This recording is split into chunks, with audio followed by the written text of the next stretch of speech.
धर्मांतरावरून महाराष्ट्रात सध्या मोठी चर्चा सुरू आहे। पण एक महत्त्वाचा मुद्दा तुम्हाला माहिती आहे का? स्वेच्छेने धर्मांतर करायचं असेल तर काय करावं लागतं?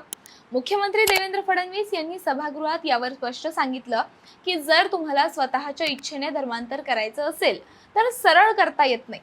त्यासाठी एक ठराविक प्रक्रिया फॉलो करावी लागते। काय प्रक्रिया? तर जसं लग्नासाठी नोटीस दिली जाते तसंच धर्मांतरासाठी आधी नोटीस द्यावी लागते। मग प्रशासन तपास करेल की हे खरंच स्वेच्छेने होतंय का की कुणी दबाव टाकतोय।